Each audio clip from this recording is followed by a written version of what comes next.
Lieutenant Adrian Cross stood still as the large doors of the Cyrene embassy opened with a slow hiss. He straightened his uniform and took a deep breath. This was his first real mission as a Terran diplomat, and the pressure was high. Earth had spent years trying to open peaceful talks with the Cyrene, a proud alien species, known for their strength, beauty, and mysterious traditions.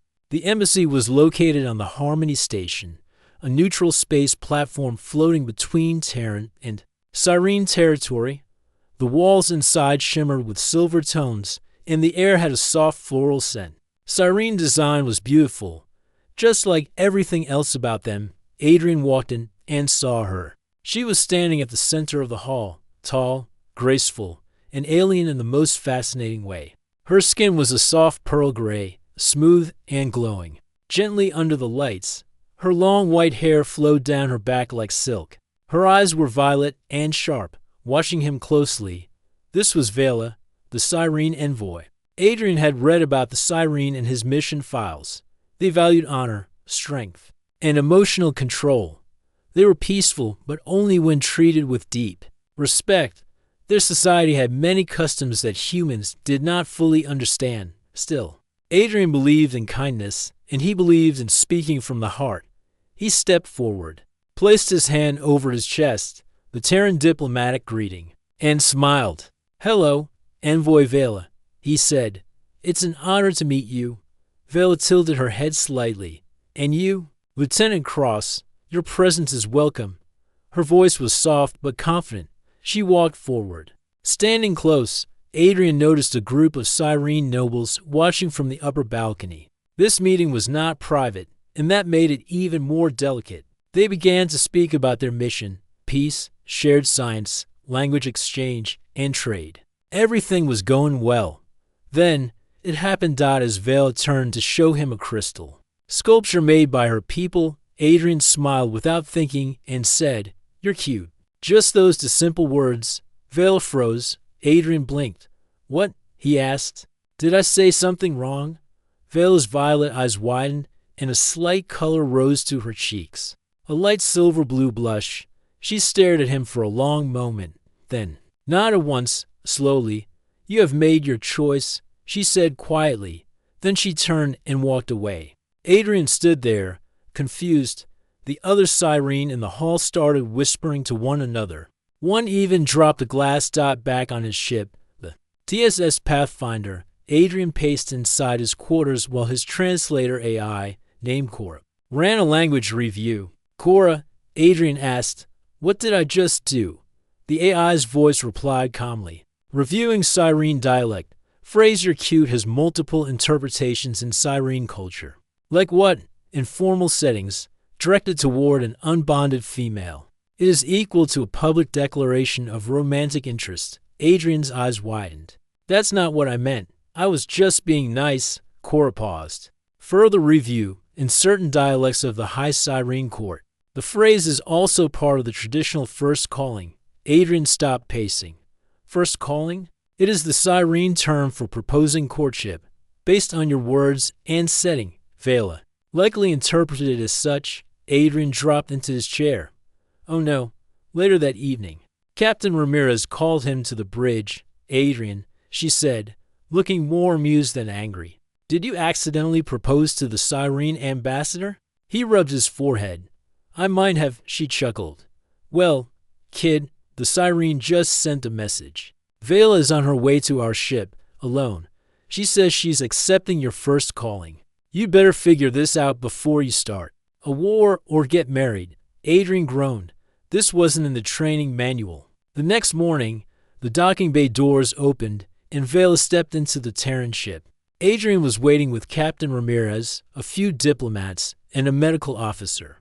But when Vela appeared, everyone fell silent. She was wearing what looked like ceremonial robes, flowing fabric made of soft alien threads. But to the Terrans, it looked like she was almost unclothed. Adrian looked away, face turning red. Captain Ramirez whispered, "That must be bonding attire." Vela walked straight up to Adrian and placed her hand over his heart, the Cyrene sign of accepting a mate's call. "You spoke the words," she said quietly, "and I have answered." Vela Adrian said, gently trying to explain. I think there's been a misunderstanding. I didn't mean it like that. She looked into his eyes. Do you deny the truth of your words? No. I mean, yes, I said it. I just didn't know what it meant in your culture. Vela's expression softened slightly. Your people do not bond. With purpose, we do. We just don't use that phrase to propose courtship.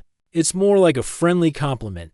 She tilted her head again, thinking, strange, but perhaps honest. I will not force a bond.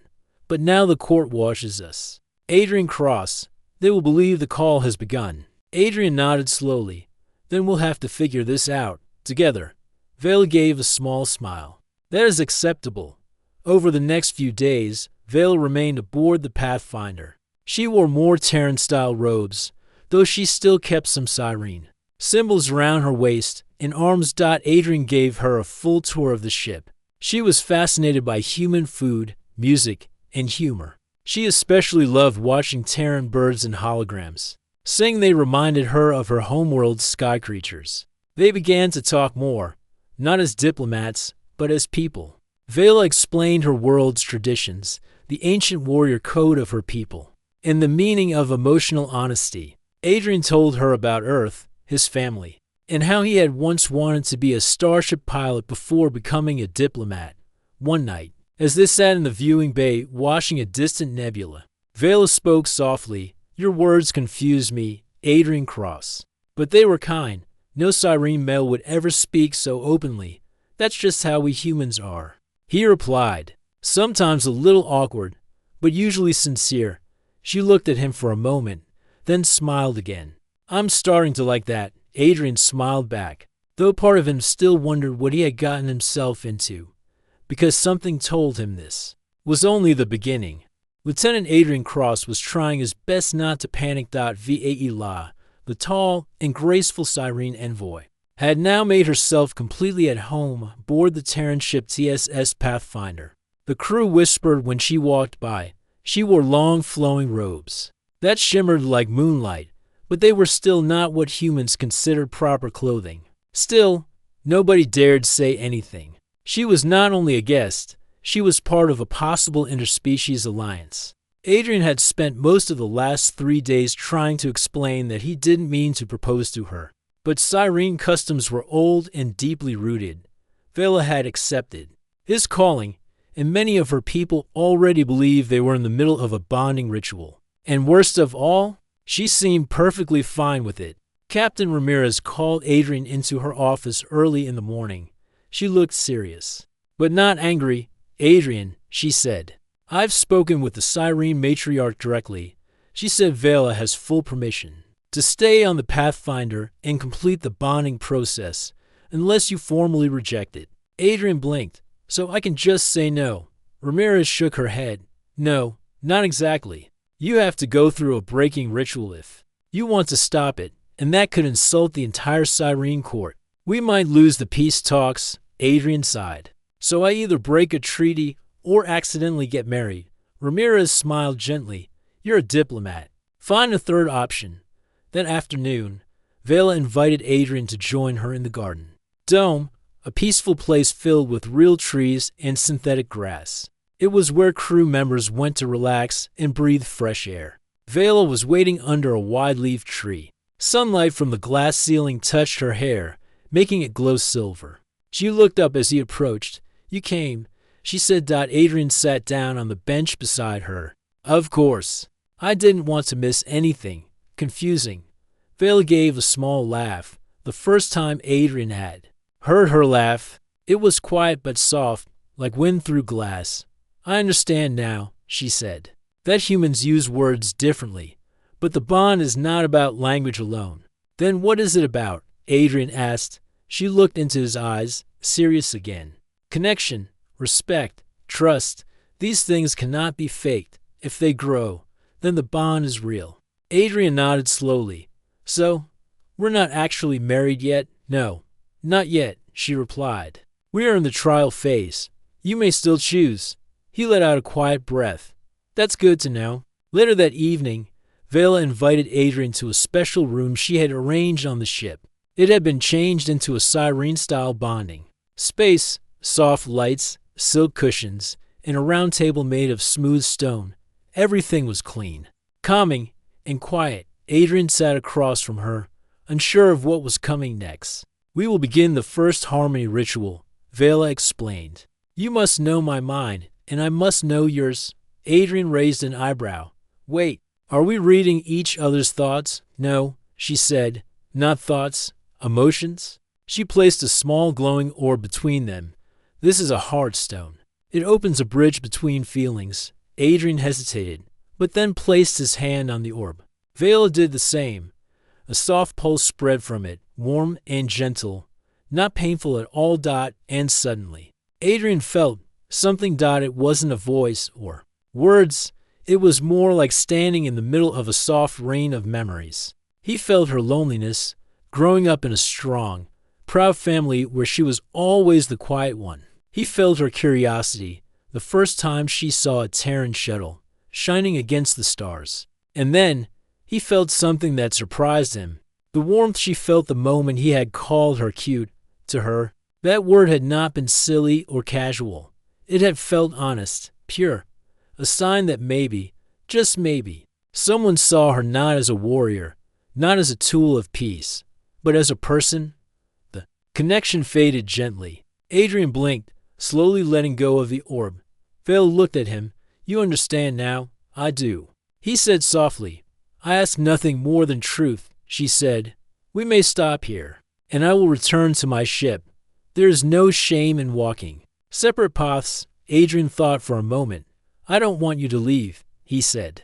"I don't know where this path leads, but I'd like to walk it with you, at least for a while." Vela smiled. "Then the second ritual begins tomorrow." Adrian blinked. "There's more, of course," she said calmly. "Next is combat sparring." He groaned. "Of course it is." The next day, the crew gathered in the training hall. Vela and Adrian stood in the center, both wearing light armor. "This ritual," Vela explained to the observers, "shows how the spirits balance through movement, trust, and reaction." Adrian whispered, "Please don't break my nose." Vela smirked. "Not unless you dishonor me." Adrian was not a fighter, but he was quick. Vela, however, moved like flowing water. Every step, every turn, she made it look like a dance. He tried to keep up, blocking and dodging, but every time he missed. She simply touched him with two fingers and stepped back. The match ended without injury. Vela raised his hand in front of the watching crew. "He has passed." Adrian, panting, looked around. "Past what? You did not try to win. You tried to understand. That is the purpose." The crew clapped politely. Captain Ramirez gave him a thumbs up from the corner. That night, Vela joined Adrian for dinner in the officers' lounge. She wore a Terran-style jacket, though it still had siren designs embroidered on it. They sat together, eating simple meals, laughing about how clumsy Adrian was during the sparring. "Your species is strange," she said, sipping something. "Warm, but warm. Honest. You do not hide behind cold tradition." "You think we're honest?" Adrian asked. "Yes," she said. "You told me I was cute, and though it confused me, it was simple. I value that." Adrian smiled. "You're more than cute." "Vela, you're amazing." Vela tilted her head again, as if tasting the words. "I like that one too." They looked out the window together. A large blue planet spun slowly beneath them. Two different species, two different lives, somehow crossing paths in the great silence of space. And for the first time since the mess started, Adrian thought maybe, just maybe, this whole situation wasn't a disaster. It might even be something beautiful. The TSS Pathfinder floated quietly near the edge of a blue-green gas giant, its lights blinking calmly like a star. Inside, peace filled the halls. But that peace was about to break. Lieutenant Adrian Cross stood in the observation dome, enjoying the soft hum of the engines and the slow spin of the stars. Beside him, Vela, the tall Siren envoy, sat cross-legged with her eyes closed. She was teaching him how to feel energy patterns, a Siren meditation practice. Adrian had grown used to her presence. She was no longer just an alien diplomat. She was now someone he trusted, Someone who laughed at his terrible jokes and corrected his posture during sparring. Someone who listened to his stories about Earth. He still wasn't sure if he believed in first calling or bonding rituals. But the more time he spent with her, the more real it felt, not forced, not strange, just right. Suddenly, the station's lights dimmed. A red alert blared through the ship. All crew to battle stations. Repeat, all crew to battle stations. Adrian and Vale jumped to their feet. The bridge of the Pathfinder was alive with movement. Officers shouted readings, adjusted settings. In RAN scans, Captain Ramirez stood firm in the center, her voice sharp and steady. Report, she called. Unidentified ship dropped out of warp. No IFF signal, said the tactical officer. Moving fast, shields up, Adrian stepped forward. Who's it? The screen showed a long black vessel with jagged wings and red engine trails. Vale's face darkened. It's the Zarn. Everyone looked at her. Explain, said Captain Ramirez. The Zarn are enemies of the Sirene. Pirates, raiders. They attack peaceful trade ships. They hate alliances, especially between our kinds. They must have followed you, Adrian said. Vale nodded. It is possible. My presence on this ship may be the reason they are here. The Zarn ship opened fire. A wave of red plasma slammed into the Pathfinder. The hull shook, but the shields held. Captain Ramirez gave the order. Return fire. Evasive maneuvers. Prepare for boarding. 15 minutes later, the ship was under siege. The Zarn had sent boarding drones, small attack bots with long claws and sharp eyes. They punched through the outer doors and poured into the hulls like insects. Adrian and Vale were running through the engineering section when the first wave of drones cornered them. Vale leaped forward without fear. She spun with grace and speed, slicing through to drones with a staff made of Sirene crystal. Sparks flew. Metal shattered. Adrian ducked behind her, using a pulse pistol to cover her sides. Remind me never to spar with you again, Vale smiled through the fight. Now you see what the bonding rituals truly prepare us for. Together, they cleared the hallway. More drones poured in, but the crew of the Pathfinder held strong. Then came the second wave. Not drones this time, but Zarn soldiers, tall, armored, and ruthless. Adrian and Vale were separated from the others. A sudden blast ripped through the side wall and threw them into a side chamber. The door sealed behind them, locking them inside. They were trapped. The room was dark, with only emergency lights. Sparks flickered from a broken panel. Vale stood and checked Adrian for wounds. I'm fine, he said, breathing hard. You? I am unharmed, she replied. But we are cut off from the others. Adrian tapped his wrist communicator. No signal. Vale turned and examined the room. We are in an old maintenance bay. There may be a service tunnel below. She found a floor panel and opened it. A narrow path led downward, dark and cold. Adrian sighed. Of course, a crawl space. They entered the tunnel. It was tight and dusty, filled with wires and metal beams. As they crawled forward, the sounds of battle echoed through the walls, distant booms, shouting, and metallic screams. Adrian glanced at her. Vela, why are the Zarn doing this? Is it just because of our alliance? Yes, she said. They believe unity makes us weak. They fear peace because it takes away their power. Adrian clenched his fists. Then we have to stop them. They reached a small control room. Inside, Vela used her bracelet to access the ship's systems. A flickering screen showed the map. We are near the auxiliary power core, she said.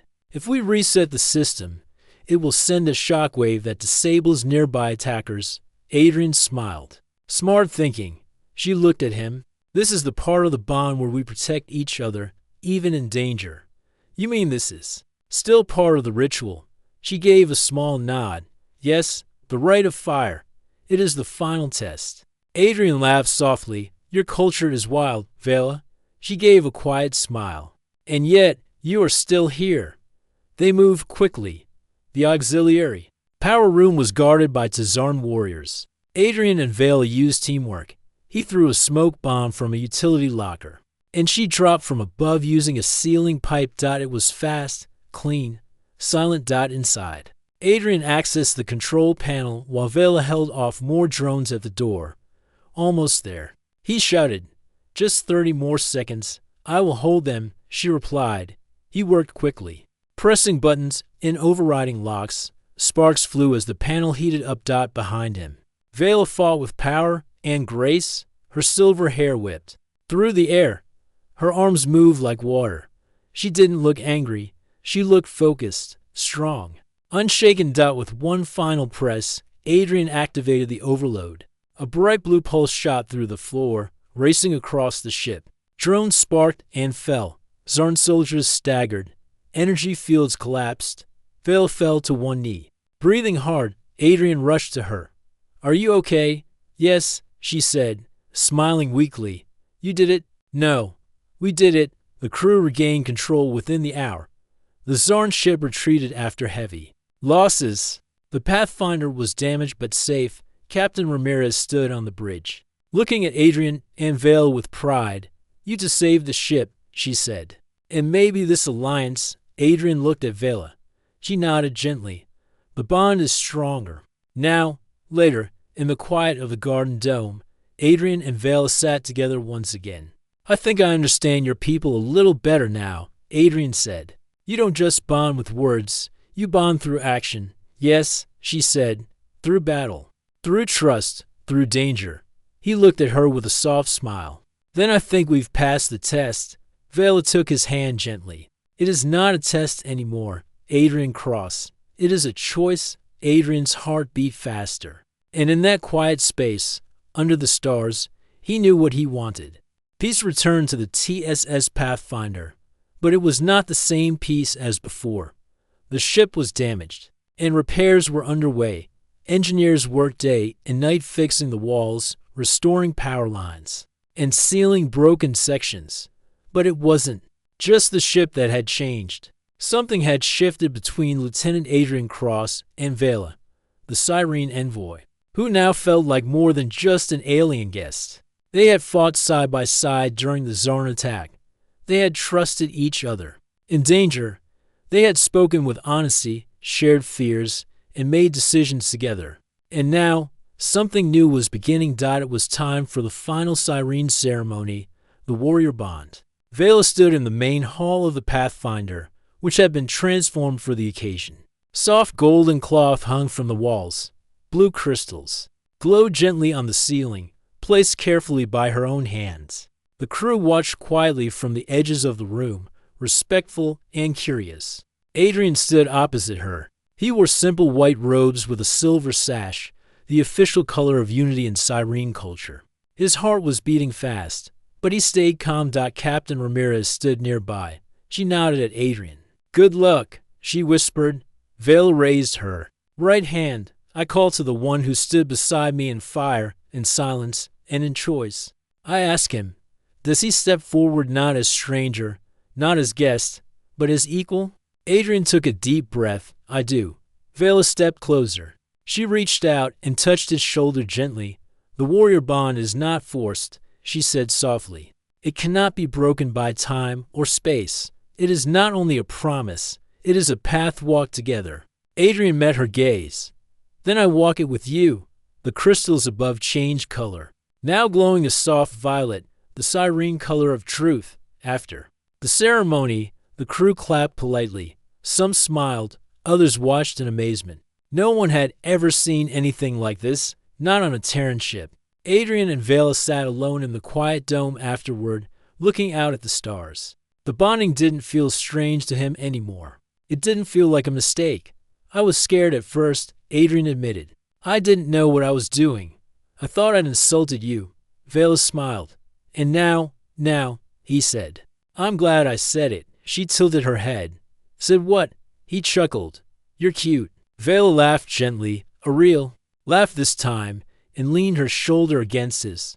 But peace doesn't last long in deep space. 2 days later, a message arrived from Cyrene High Command. Adrian, Vela, and Captain Ramirez were called into the command chamber. The Cyrene matriarch appeared on the screen, her face regal and calm. "We thank you, Terrans, for defending our envoy and surviving the attack," she said. "But this is only the beginning." Adrian frowned. What do you mean? The Tsar aren't gathering, the matriarch said. They do not want an alliance between us. They are planning a full strike, not just on ships, but on colonies. Vela's eyes narrowed. Then we must stand together. Captain Ramirez nodded. Earth will help. We have already informed the Terran Council. They are ready to respond. The matriarch looked at Adrian. Then let the bond between our people begin with you two. You are the first Terran Cyrene pair to form a warrior bond. Lead this alliance. Show both our worlds that unity is strength. Adrian felt the weight of those words. He looked at Vela. She gave a small nod. We accept, she said. Preparations began quickly. The Pathfinder joined a small fleet of Terran and Cyrene ships heading toward the edge of contested space. Adrian and Vale were now official representatives of the Terran-Cyrene alliance. Together, they worked to build a shared strategy. Vela showed Terran officers how Cyrene ships use pulsenet shields, a special defense tech that reflected energy. Adrian introduced Cyrene pilots to human command structures and code signals. There were arguments at first. Differences in language, traditions, and habits caused delays.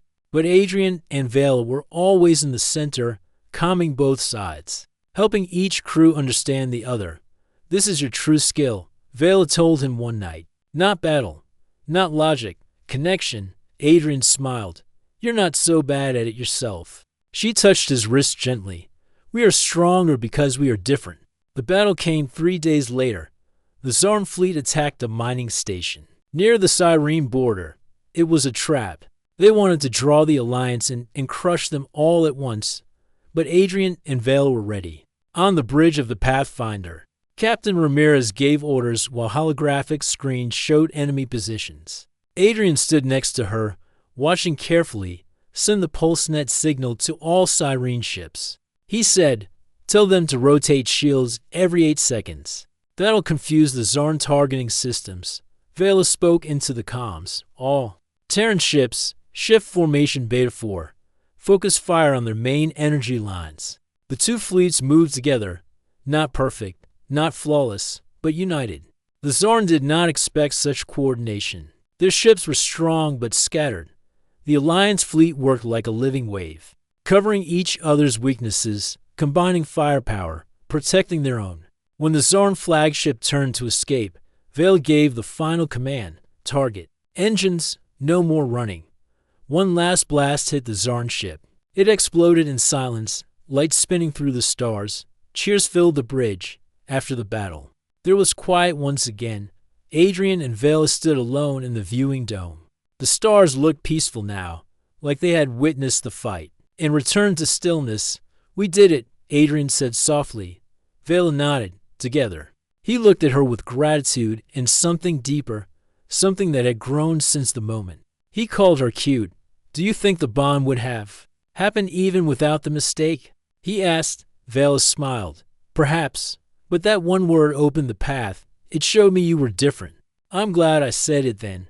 She leaned closer, her voice quiet. Then say it again.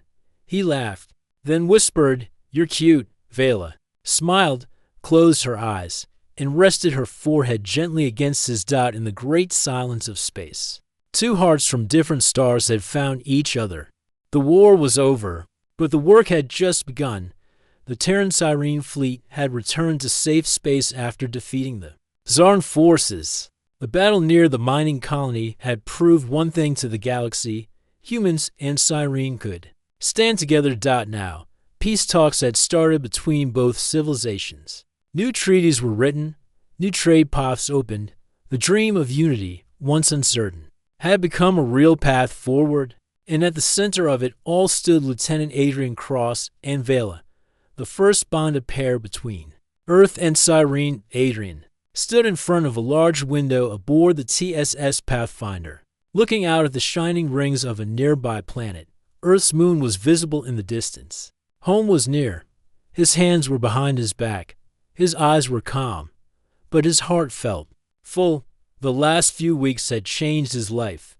He had fought in battle, survived danger, and learned about an alien world. He had grown close to someone he never expected, someone who challenged him, taught him, and stood beside him, and now he had to make a choice. Thinking again, came a soft voice behind him. He turned and smiled.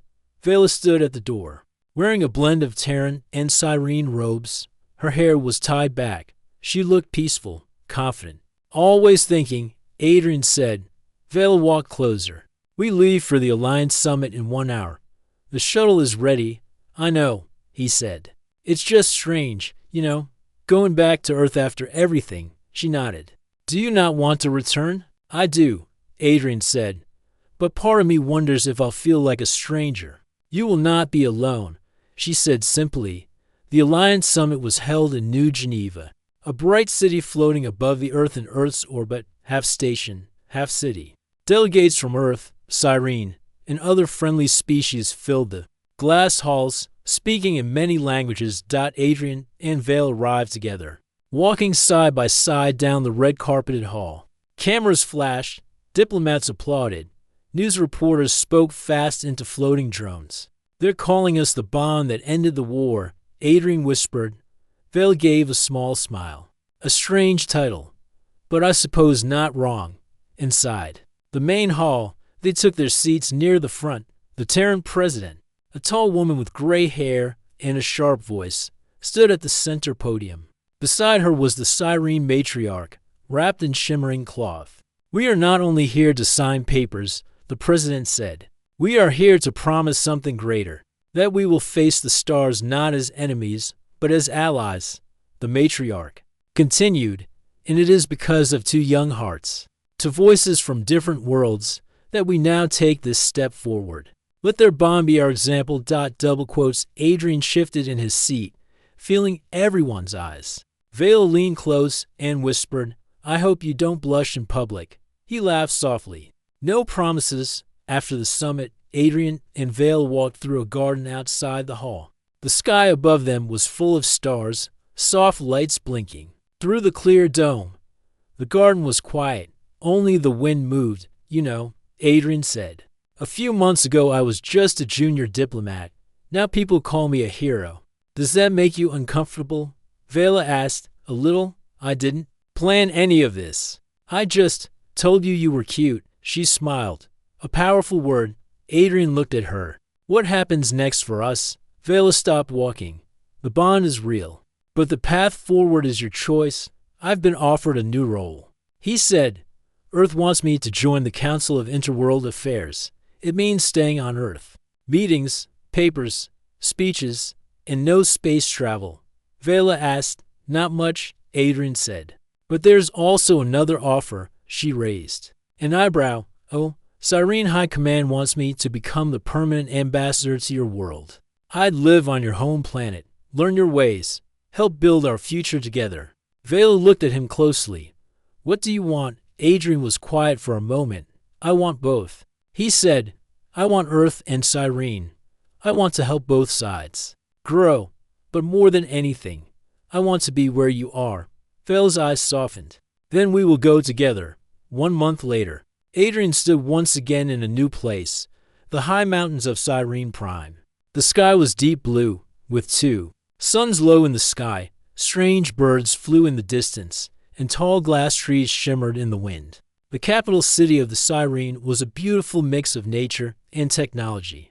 Towers built round rivers, walkways lined with stone and light. Adrian now wore Cyrene diplomat robes. They were silver with Earth's blue woven at the collar, a symbol of unity. Vela walked beside him, guiding him toward the Unity Hall, a place built for Earth Cyrene meetings. As they walked, children waved. Cyrene elders gave respectful bows. No one looked at Adrian like an outsider anymore. They entered the hall and stood before a large window overlooking the city. This place feels like home now, Adrian said. It is, Vale replied. They stood together in silence for a moment. Adrian then said, You know what's funny? What? I thought I messed everything up with one sentence. But now, that one sentence brought me here. Vale smiled. Words carry power. But so do choices.